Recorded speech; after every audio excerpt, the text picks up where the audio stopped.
2 weeks ago, I got a call from a young man who called me and told me, Jalang'o, I've tried everything in my life and nothing seemed to work for me.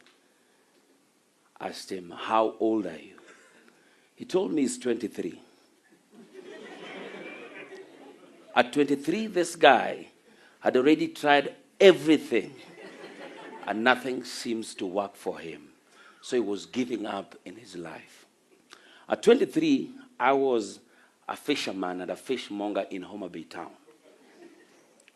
That is where I began my story.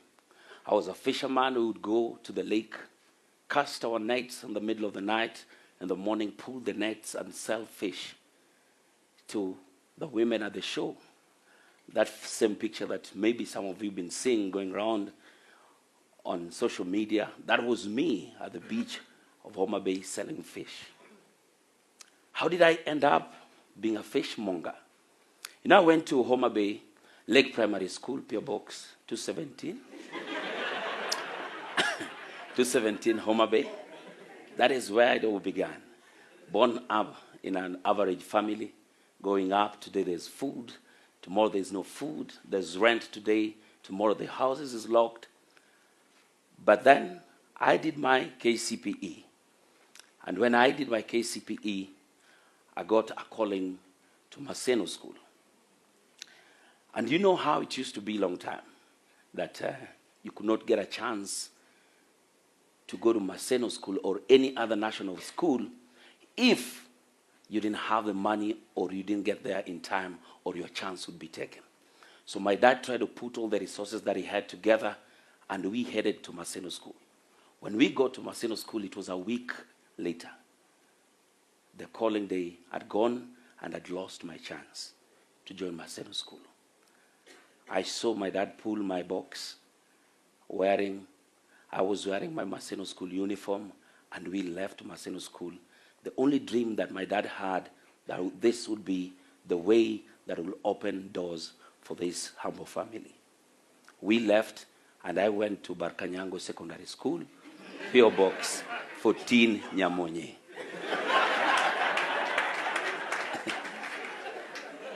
So I went to Barkanyango for my first year, fully dressed in a Maseno School uniform, in a different school, because my dad could not again come back to Blackberry to buy another uniform, because he had used everything that he had. And that was it. That's where it all began. I went to the school, but then even school fees at Barkanyango on the second term became even a bigger problem, because my elder brother, George, was also in Form 2 that time, at Nyangoma Boys Secondary School, P.O. Box 23, Bondo. So since my dad had already had a good relationship with the principal at Nyangoma Boys, I was allowed to be transferred back to Nyangoma Boys, and my brother had to drop school so that I could go on, because he saw the potential in me better than him. So he gave me a chance to use his school fees in school. At Nyangoma Boys, school fees was not one of those things that my dad had all the time. My dad was that kind of man who would pay school fees with anything. He would bring maize, he would bring firewood. You know how school needs maize. So if I bring maize, that is also school fees. So I used to see my dad come, and he's the kind of old man who will come when people are still in the assembly. And you wonder, why couldn't you just wait? Why couldn't you just wait up to when the assembly is done so that you can push this thing? So seeing my old man and the school team count each and every can of Gorogoro maize, and I knew that that was my school fees my old man was paying. Ladies and gentlemen, each and every single day, I knew that I had to make this chance count for me. I did my KCSE, and at Nyangoma Boys, being the average school that it was, things like Bunsen burner, we saw the day of the exam. This is very true. You walk into an exam, okay, it is burning, hey. What do you do with it? A friend of mine mixed everything and it exploded. He said, observation explosive. Because he had never seen it anywhere. He had never seen these things anywhere.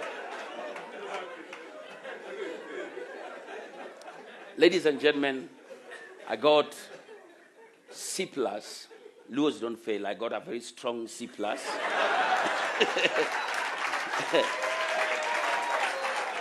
Then, with my C+, a C+ at Nyangoma Boys High School is an equivalent of an A-plane at Starehe or any other places. Yes.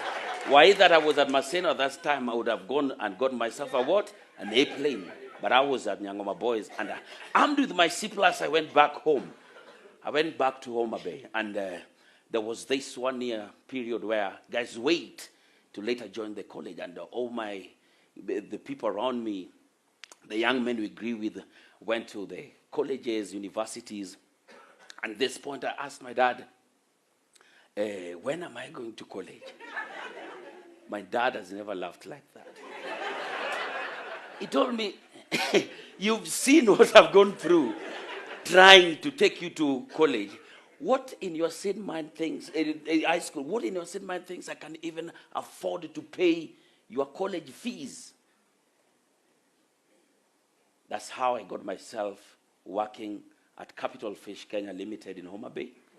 I don't know the PO box because there was no reason to remind yourself of such a place, or being a fishmonger at the lake, or going into the darkness and bringing fish in the morning to sell for the women out there. One day my dad woke up and gave me 2 shirts, 2 trousers, and 800 shillings, and told me, go to college and go be a man. I had to rise up to that occasion. I took a bus from Homa Bay, went to Nairobi. When I landed to Nairobi, he had organized with a few guys who were his friends he had met a long time ago, who were already in Nairobi at that time. When I went to Nairobi, the first place I landed was at Lavington. And this guy took me through his house appliances, the fridge, the cooker, and made sure that 2 weeks later, when I'd already known how everything worked in the house, he sent everybody away, and I became his house manager. I became his house manager, so I would clean, wash his car, close the gate, wash his children, do everything. And that's what I used to do. It was a relative. Then one day, I just said, this is not what I wanted. And I'd already started making contacts with a few of relatives who were in Nairobi that time. One of them is called Uncle Chieng, who one day when I left Lavington, I went to live with in a place called Kware Embakasi at the slum. And he told me, I've been waiting for you. Nobody comes from the village and goes to Lavington. This is where...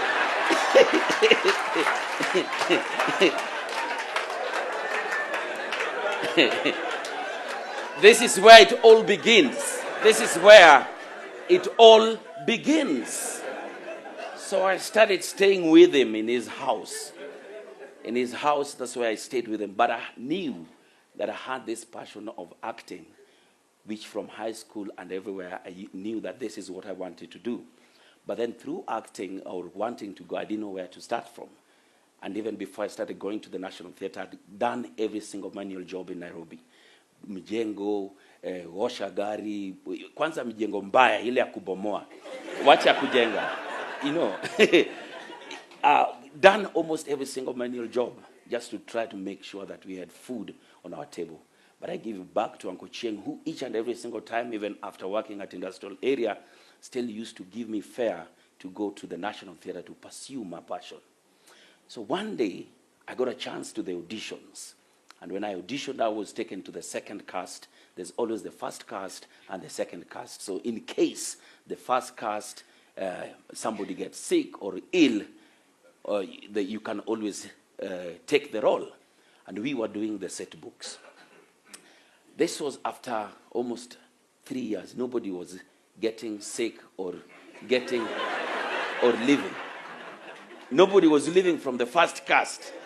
So I was back and forth, still going back to do my manual jobs, coming back to the National Theatre, without giving up, knowing where my passion and what I wanted to do was lying at that point. So what happened, one day we were doing the set books, and the students came in large numbers, and the show was really big. Then everybody was paid. And one person in the main cast decided to go drinking that night. So the next day, the students came again. It's a big show, but this guy is missing. And he was playing one of the lead roles in that show.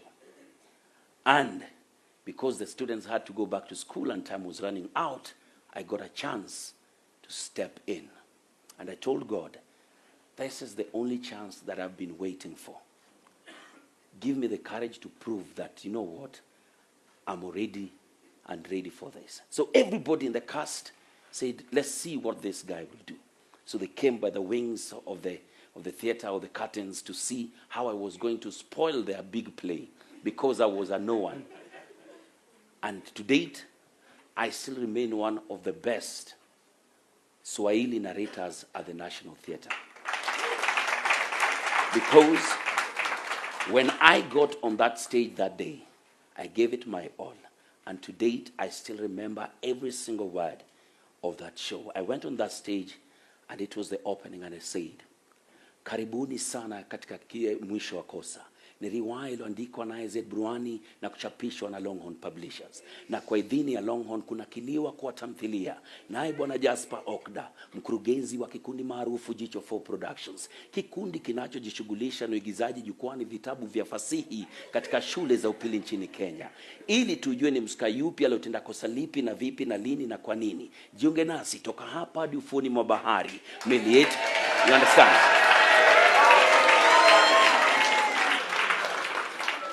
I knew that this is what I wanted to do. And that guy, wherever he was and he was drinking, he was told, you, go on drinking. And from that day, I got the chance to be on that stage again and again and again. Then I'm not the kind of person to stay at a place for a long time. We decided, you know, this acting is not, this set books is not working really well. Because how much were we being paid? 200, 300 per day, per book and everything. We decided to venture in a different venture. We decided to put Luo plays together. The Luo plays that we started, and I've seen one of the first people to ever record us up. Wandago, are you Albert? Alwan? Alwan, I saw you. There he is. This is the guy who put up that amazing Luo play called Kibrito Lwarepi. And Governor is here. He never missed any of our plays at the National Theatre. He never missed any of our plays at the National Theatre. And I appreciate you and thank you for holding my hands throughout that time. And after all that, one day, we decided, you know what? Let's start and try something on television. That time, Citizen TV had started bringing up the new local programs. Papa Shirandula, Inspector Mwala, all that were coming up. Then, we were called up for Papa Shirandula. For one scene, Will brother, our sister was getting married, and there are supposed to be relatives coming from Mugenya. And we were just to make an appearance in one scene. And I told my best friend Otoyo that, you know, listen, this is the chance we've been waiting for. When that camera rolls, let us do anything possible for these people to retain us in this play. So when the cameras went on, everything that we were told to do, we didn't do. We did what we had planned together.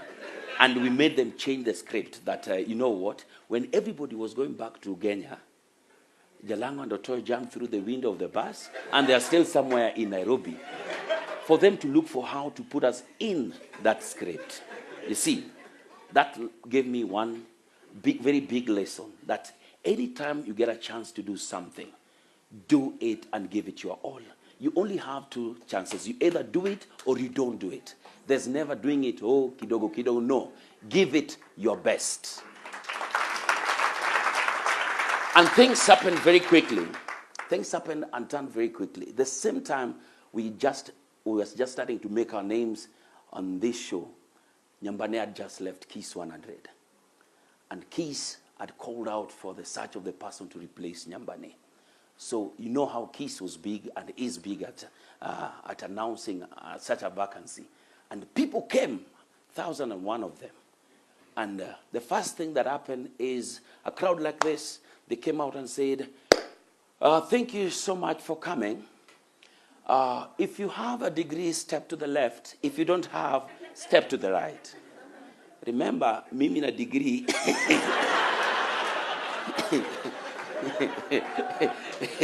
I'd never seen the doors of the university at that time. But I said, what will happen? What can really happen? So I went to the guys with the degree. And I stood there. I went to the side with the people with the degree. And I stood that side. Then they came again and said, if you have a degree, thank you so much for you people who have a degree, but if you have a degree in media-related studies, stand to the left. If you don't have, please, thank you for coming. Oh. I went to be with the people who had a degree in. I was just asking myself, what will happen? What's the worst they can do? Then they asked and said, now, almost to the last part, if you have a degree, and it's a degree in communication, and now, if you've been in any radio show or TV show, move to the right. I went to the right, and other people left, and we were left, 7 of us out of that 1,000 people. Now it was the time now to face the panel. Remember, I don't have anything these people are asking. Confidence, my guy, confidence. Confidence. Confidence. What's the worst that can happen? Nothing. They'll just tell you you are not qualified. But I said, let me see what happens to the inside these interviews. So I went and they quickly asked you, please bring your papers and everything. Introduce yourself as you. I told them, first, thank you so much for this opportunity. I don't have anything you've been asking for, but I think I'm the person you're looking for. All of them went quiet. And a man called Patrick Wako PQ, the owner of Radio Africa, told me, I think I like this guy. When everybody was leaving, he still stood and made sure that he's here without all these things. Let's try him on air. So we were 7 of us that were tried on air. And the first day, I went on air with Caroline Mutoko. And it was a big thing. Caroline was this untouchable, no nonsense woman. And I'm wondering, now what will I say? Now walk in. First, she's too beautiful. So I'm stuck in looking at her. So what happened is, she introduced the show that morning. And she said, welcome, this is Keys 100, Nairobi's #1 music station. My name is Caroline Mutoko, and I'm with. So I went blank. And she told me, speak, young man. I told her, woman, where I come from, women do not speak very loud to men. Reduce your volume.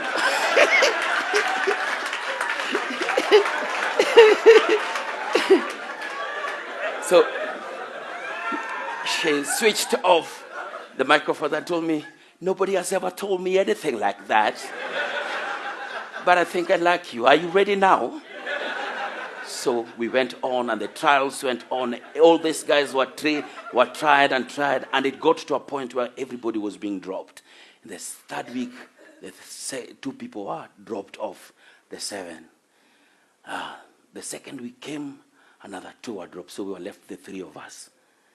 On the last week now, we were 3 of us, 1 person left, and I was left with Larry Asegu. Now it was the day to determine who is going to replace Nyambani. So me and Larry were called in there, and we're standing up there. And they told us, it's been a long journey trying to look for this replacement, and today the journey ends, and we've decided we will employ both of you. So all those other guys with their degrees and everything, and I'm here standing. So if you remember very well, we went on air, the 3 of us, Caroline, Larry, and Jalang'o, because the trial was still going on. 2 months later, Larry was dropped, and I was left as a co-presenter with Caroline, the 2 of us, from all that journey. Taught me one thing, confidence and always believing that you can do it. Even when nobody else believes in you, you can always do it. Rise up, guys. Rise up. And we created one of the biggest shows in the country, Kiss 100 Breakfast Show. 3 years later, I decided that this was not everything, because I hate being in a comfort zone where you see each and every morning you wake up, no challenge, you guys are always number one and everything. I woke up and went to Radio Maisha, which was number 48 radio station at that time. And we created a collab with a friend of mine called Alex Mwakideo. We knew that it's about commitment. Radio is not hard, but to find somebody who, my day, each and every day starts at 3:30 in the morning. By 4, we are ready at work. We have 2 hours of prep and then make the show go on, because we prepare for 2 hours because we are going to talk for 4 hours. So very few people or young men who come to those shows are able to put up that kind of work. The discipline and making sure that wherever you are, make sure that you show up. We created this show. The first quarter, we were at number 28. We said this thing can be done. Then we came to number 17, to number 18. On the second year, on the last quarter, Radio Maisha was number 1 morning show. And to date, then when it became number 1, I said, why not? Let's try something new. That's where I am now with Jeff Koinange at Hot 96. Still pushing and making sure that I'm building my brand each and every single day. But the saddest thing that happened to me, that same day Caroline Mutoko told me that, you know what, you've been taken in as the replacement, is the same day my dad passed on. I really wish that he was able to be here today to see what all this. But he wrote for me a letter before he died and told me, make sure that you build your mama a house and make sure that your siblings go to school. I got my mama modest place back in Shags, where she lives, and my brothers went to school, and that's why I'm in college right now, taking my degree. Hopefully enough, I will graduate in 2019 if the strikes stop. But if they eventually stop. But to me, giving back and making sure that against all odds, you can always still stand up and become what you do. Nobody has ever known how little my education is, for that matter. But I stand and inspire so many young men here in Kisumu who I still look back to, and I've always made sure that whatever little I can always come back and bring back to Kisumu, I've always done. I have a few investments down here that I've got guys who actually work with us here and make sure that I inspire them to be what they want to be in life. In Nairobi, I do that morning radio show, but I run a company called Arena Media. Arena Media is a below the market and above the market advertising agency. We are big in TV advertisement. We've created some of the biggest brands out here and marketing strategies out here for so many big brands. How did I start Arena Media? I used to be called to MC events. Then I would wake up and say, you know what? There's somebody who brought the speakers and the sound. So I would go and tell the person calling me to MC and tell them, you know, I don't use any other person's microphone. I use my own. So they would hire me plus my sound. Then later I realized, there's somebody who was coming with photography. So I tell me, you know, there are some cameras that do not work very well in event. So if you want me in your event, you take me, myself, my sound, my camera. I didn't have a band, but I could go and hustle a band and make them my personal band and tell them, you know what? So from today, whichever show we are going, I'll always be going with you if they need a band. So anytime I went to a negotiation table, I would sit down and tell them, if you want me to MC your event, I come with my band, my photographer, myself, my sound and everything. So we all got all that together, and that's how we started supplying sound, stage and everything. That told me one thing: when you see an opportunity somewhere, grab it and run away with it. There's always big opportunities up here. And Kisumu is just starting up, and we do very good jobs. One of the jobs we've done was actually for Archie, back in 20, must be 2010, 2011. 2011, we did one of the biggest advertisement for them for Pangoni Resort Hotel in Mombasa. And it was a big thing. From that, we've created some big advertisement. Usiseme maziwa sema? Tissue, sio tissue, tissue ni? And you see things like that, and people relate with. And we've created brands out there from little thinking and making sure that no opportunity passes us. Kisumu, rise up. It is our time. Thank you.